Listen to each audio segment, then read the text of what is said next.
Yo, yo, yo. All right, cool. Lesson 3. In we go. So I hope you've been enjoying these experiments that you've been running, and I hope you've been enjoying the lessons so far, the PDFs that follow, the YouTube videos that are supplementary to every lesson and every topic. In this one, we're going to go through the third lesson, lesson number 3. It's all about appreciating yourself. It's all about appreciating that people behave in a way that they do because of the way they think about themselves. Now, that last model we went through in that last video, how your environment shapes your identity and how your identity can shape your environment, those two things are happening simultaneously, don't forget. We're going to apply that to the successful self-talk of people that you may recognize. We're then going to look at different ways that that can apply to us, and we're going to start to complete a bit of a format, which you can see in the bottom right hand corner at the moment in your screen, which again is taken from the Design Your Future Action Book, which you can buy on karim.com and on Amazon. But we're just going to talk through these exercises, and hopefully you can follow along and you can get a lot from this one in particular, right? So we're going to appreciate ourselves for where we are now, and then later we're going to visualize the future in the same way. So it's very important that you understand this format, this concept, that you can apply it, because it's going to be a key tool for us as we keep moving forward. So the next step for us is to look at successful people. So if I just move this out of the way slightly, oh hang on a minute, if I move this out of the way slightly, what you're going to see is a facilitator's guidance pack for when we do workshops with young people. And look, regardless of your age, this is a very impactful exercise. So look, let's have a think. Let's have a think about Kevin Hart. In fact, I'm going to move this one over here just so we can still see it. Let's have a think about Kevin Hart, who's here on the left-hand side, right? Kevin Hart has an underlying thinking. That thinking makes him feel in a certain way. That then allows him to do certain things. That creates his behavior patterns. That creates his related habits, and that allows him to become Kevin Hart as we know him. So what does Kevin Hart think about himself? He probably thinks he's funny. What does that make him feel? That probably makes him feel very useful, very powerful, quite charismatic probably. And what does that allow him to do? He is absolutely prolific. If you look at Kevin Hart's work rate, the amount of stuff he puts out and how well it's received, it's quite phenomenal, right? Movies, stand-ups, short stories, or like partnerships with people like the meditation app, what's it called now?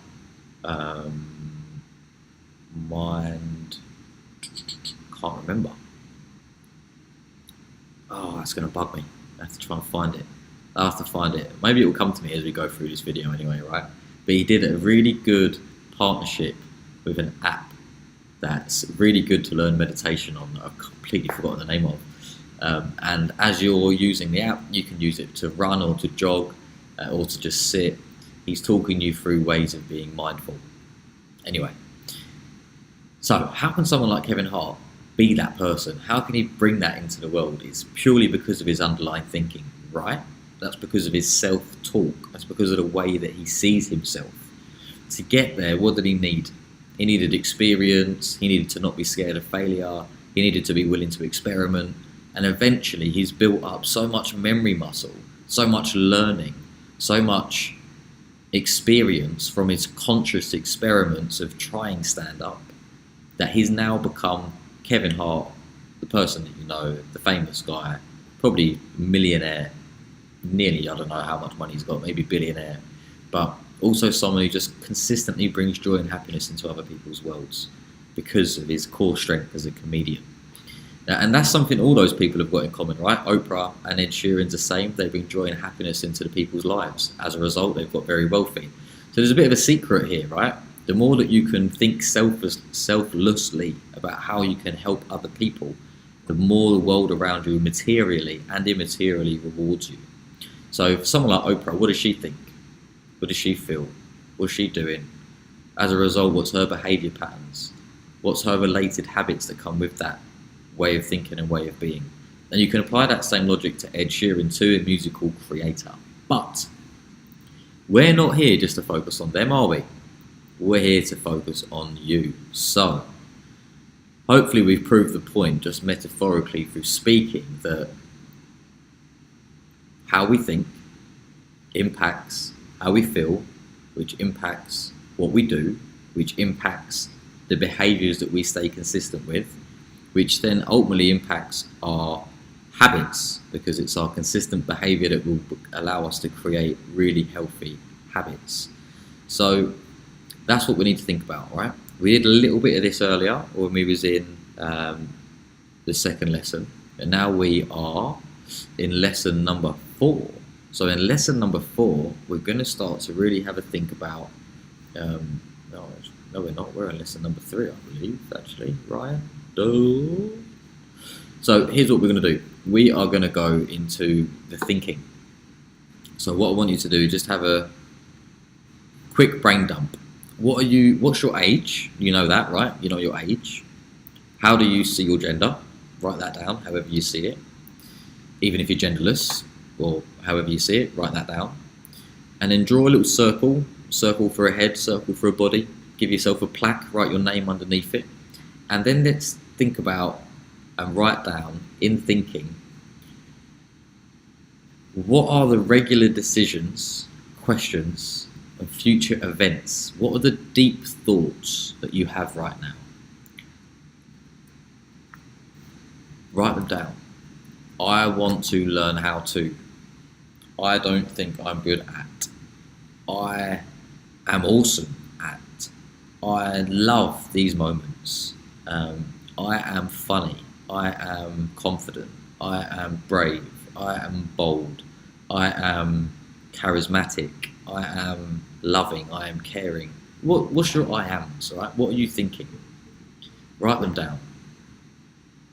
Then we're going to go into feeling. And then I want you to think about the sort of slew, the broth, the meal of feelings that you feel at this moment in time.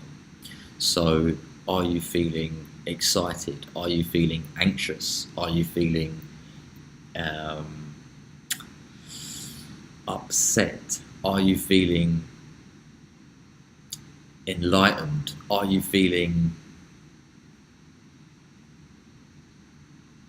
all those different words that are not coming to my mind right now, but label some feelings, right? What are you feeling right now? And what do you feel just on a regular weekly basis, right? Do you feel frustrated? Do you feel energized? Do you feel decisive? Do you feel ready to experiment? Do you feel adventurous? You know, how do you feel just usually week to week? Do you feel calm? Do you feel cool? Do you feel like you're in a rush all the time? Just get a good sense of how you're feeling regularly. Just think back to the last week. Write some things down. And what do you do? That's the next step. What do you do regularly? Now, and this is just a list of basic activities that you go through regularly. So write them down, right? What do you do? Do you exercise? What exercise do you do? Do you do some spiritual practices? Do you do some stretching? Do you read? Do you go to work? Do you have very specific time that you put to one side for family time, for intimate relationships, for leisure time? What do you do on a regular basis? Do you play football? Do you do sports? What do you do on a regular basis? Write them down. And then your behaviour patterns, your regular routines, your rituals, right? Prayer is a good one, because if you're Muslim, you pray 5 times a day. That's definitely a regular pattern.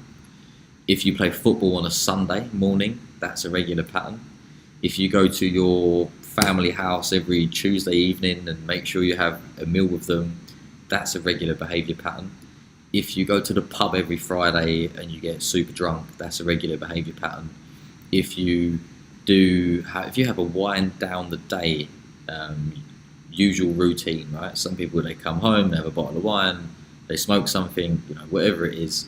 What's your behaviour pattern? Some people come home, they have a shower, they change their clothes, you know. Some people come home, they go outside, they do some skipping, they do some press-ups, they do some sit-ups, they have a shower, they have dinner. That's a regular pattern. Some people come home, they put on Netflix, they chill in their pajamas, right?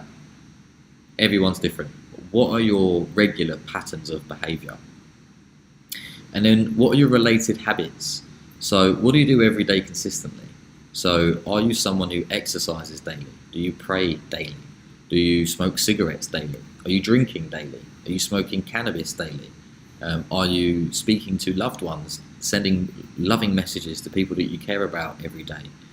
Do you go to sleep at a specific time every day? Do you wake up at a specific time every day? What do you do every day? What's your consistent everyday habits? You know, do you chew your nails? Do you write, I don't know, philosophical, excited poems in a book as you're travelling into work? What do you do every day? Do you have a coffee every morning?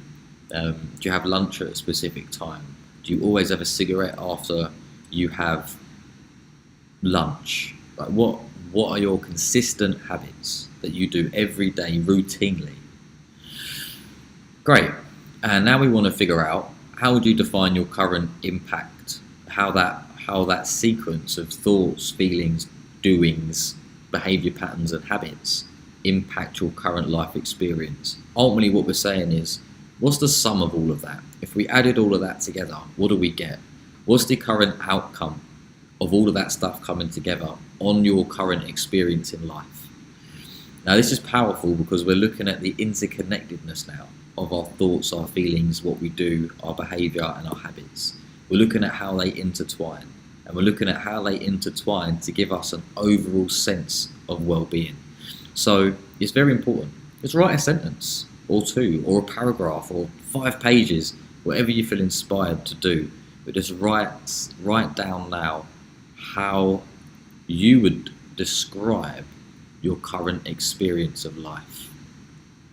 You don't have to frame it in any certain way. You don't have to start it with any particular sentence. If it was to start you off, if you needed a kickstart, some of you would already be writing by now. If you do need a kickstart, all I would say was,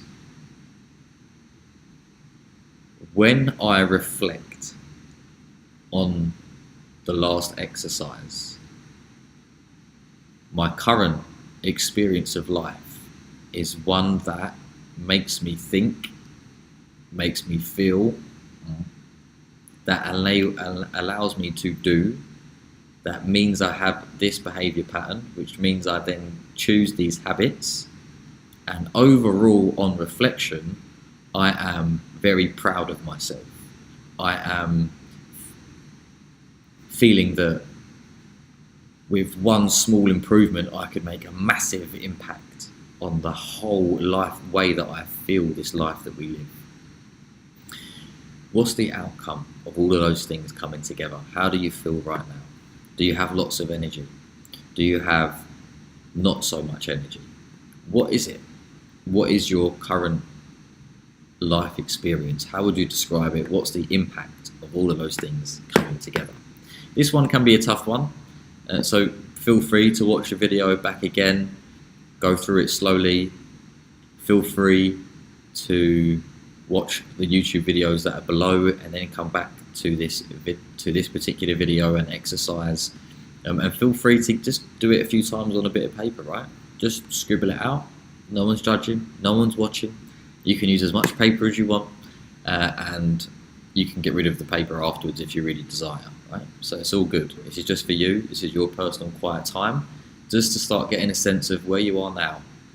Once you've got that down there, what I'd love for you to start doing is to just have a think about, right, now that that is my current sequence of life and how I'm feeling as a result, what's your areas that you can intervene in?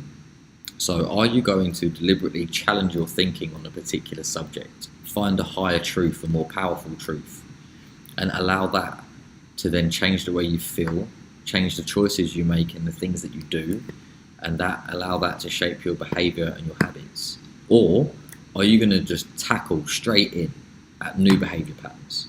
Are you going to say, look, you know what? Every Sunday I'm going to play football. You know what? Every Tuesday I'm going to go for dinner at my parents' house or a particular friend's house. You know what? I'm not going to go to drink on a Friday anymore. I'm going to go play squash or badminton instead, right? Just choose one thing on any of those levels. Your thinking, your feeling, your doing, your behavior, or your habits.